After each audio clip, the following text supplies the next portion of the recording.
We're here today to talk about Breast Cancer Awareness Month. The month of October is that special time, and you have two experts because of our experience with breast cancer. And some of you may not know that about 11 years ago, it was actually in October that I was diagnosed with breast cancer and started on that journey. And you know, you think about in the moment when you're told you have cancer and how scary that is. And I wish more than anything that my mother had still been alive, because that was the first person that I wanted to pick up the phone and call. But my mother was not. And so when I remember leaving that appointment and getting in the car and going, oh my gosh, I feel so alone. Who am I going to call? And it was Debbie Webb of Graystar. She was my boss at the time. And I called her, and she, you know, she's just one of those exceptional humans that we are going to do this and we're going to do it together, and these are the resources, and I have plenty of friends that have gone through this, and you're going to do it, and you're going to be just fine, and we're going to figure it out, and I'm going to be here for you every step of the way. And that meant so much to me at the time.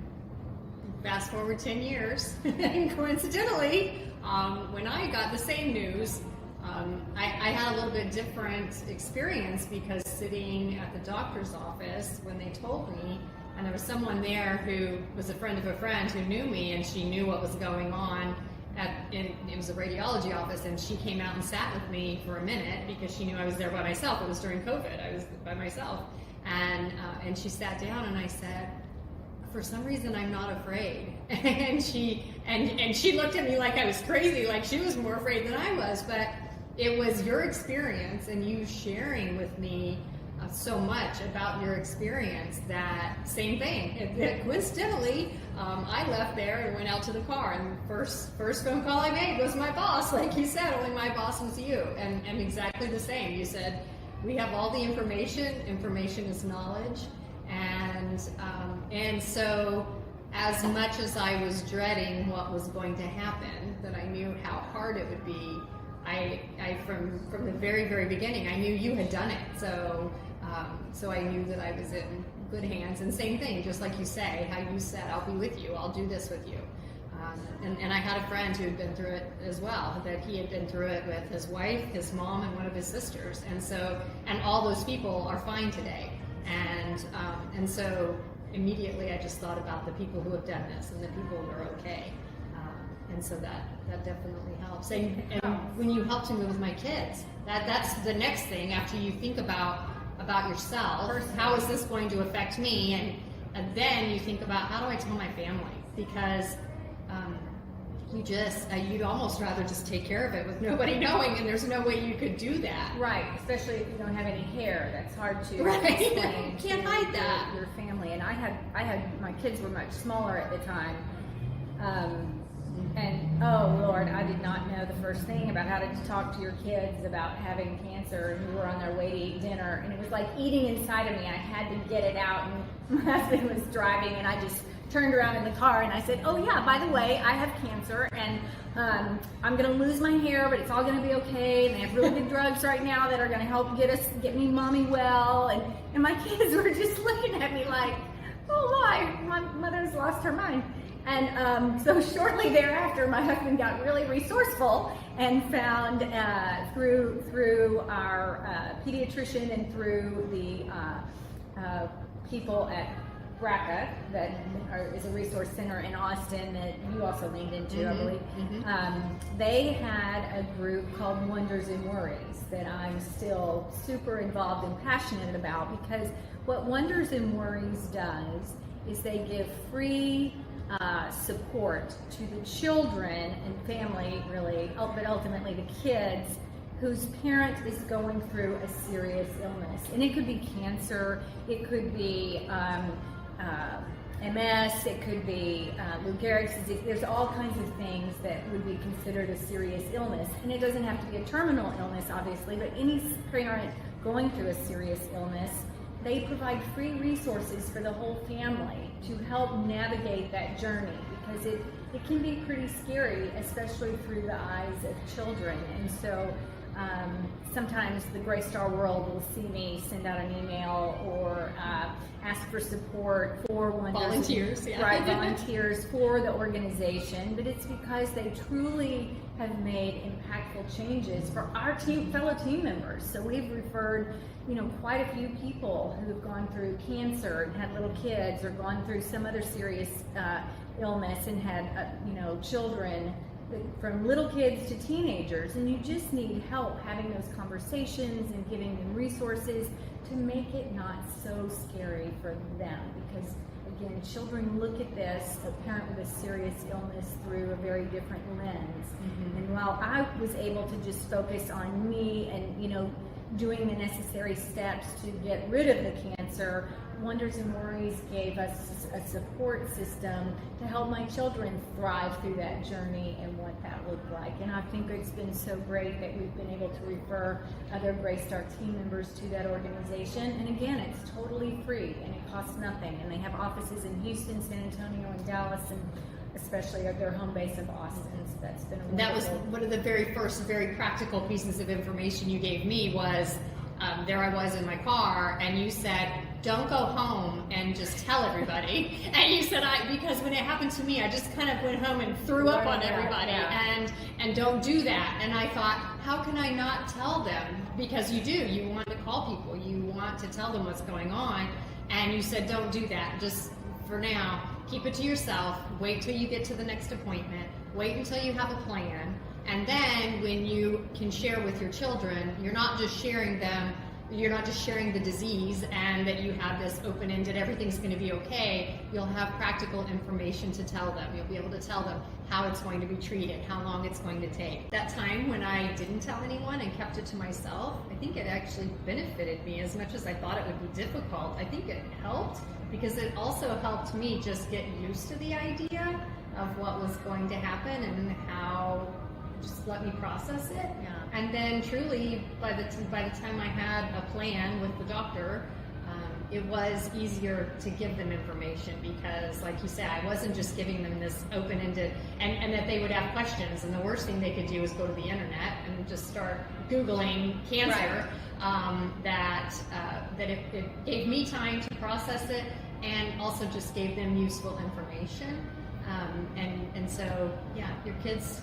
There's power in knowledge, and that is one of the first things that you really need to embrace, and because you can go down a rabbit hole on the internet with Googling all kinds of cancers and bad things that can happen. And not to say that bad things don't happen, because they do, and that's the reality of life, but it just gave me a different perspective to be cautious and patient and take in all of the various data points and talk it through with doctors. And I had been religious about doing mammograms and all those things, because I know you had too. And it's amazing what can happen from May, when your mammogram is perfectly clear, in October when you get a breast cancer diagnosis.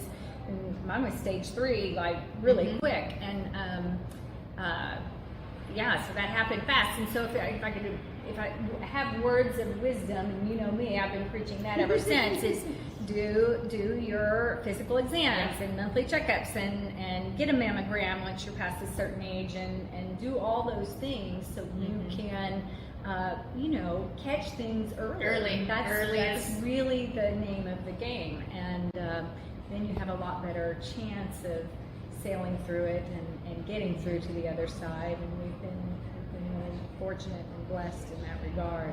So far, so good. Yeah.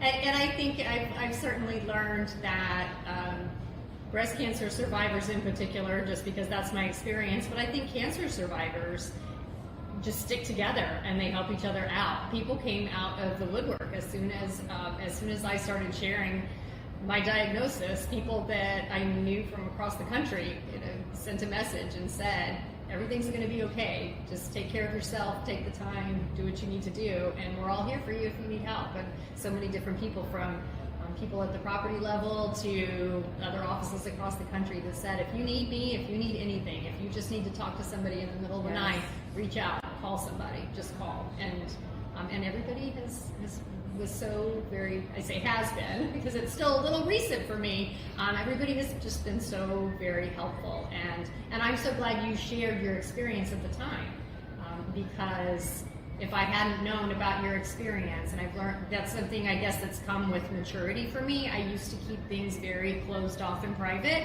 and I tend to share more today because I think about all the things that people have shared with me, especially in even my professional environment, that have helped me personally, because you don't ever, it's just no fun to ever feel alone, especially in the tough times. And you get pretty vulnerable, and to be It's very honest personal. and real about really how hard that journey is going to be. I remember a friend called me and who had gone through breast cancer, and I knew her casually as a friend, not really closely. But she had just finished all of her treatments and stuff, and she just laid it all out there. And it was a little shocking. Sobering. Sobering, yes, but I'm so glad I knew what to expect. And Right. I went into it eyes wide open, and it is good to have those type of friends and people who have gone through it before. I think that, she helped me, I helped you, Yeah. and we've helped others. And even since then, right? I got a phone call, coincidentally, someone that I had not, through the industry, that I had not been in contact with for years, and she called me, and I hadn't called her back. So when I was talking to her, she said, "Oh my gosh, so-and-so is sitting right next to me, and she just found out that she has breast cancer, and I'll let her know that you would talk to her." And I was like, absolutely, I'll talk to her. And in her case, anyone she had talked to was very negative and very sobering, and she was afraid. And her situation was not that bad. And after we talked, she said, "I'm so glad I talked to you because you're so positive about it, and you had other people around you that are positive about it." And she said, "That's not been my experience. Everybody's acting like I'm going to die." And I said, I'm not a doctor, but I'm pretty sure you are not going to die. This is not going to kill you right now. And so, and I've talked to her recently, and she's doing well. So, Awesome. just pay it forward. Yeah, pay it forward. That's what we do. Yeah. Another thing that I was extremely grateful for, it's a little thing, but it's a big thing, is that Graystar's insurance really, Oh, absolutely. when you're going through something that serious and that can be very expensive, it was good to have quality insurance. Absolutely. It made a difference, and I feel really blessed that Graystar has that type of coverage. Because there are resources for people who are going through it and they don't have coverage. The resource center that you shared with me, just for some emotional support, they have financial support, and it dawned on me when she said, Are you okay financially right now? And I thought, oh my gosh, there are people that are going through this that have to worry about how they're going to pay for it. Yes. So. And that's a very real thing. Very real. And to just, when you get bad news and then it's also a financial burden, you need to get in gear about asking for support and asking your peers and asking your friends and asking, Jill and I, if anybody ever is going through that or has a friend that's going through that, that's our experiences are to be paid forward. And that's why I feel so blessed to be here, so we can help others. Yeah. Absolutely. I love Thank you. I love you too.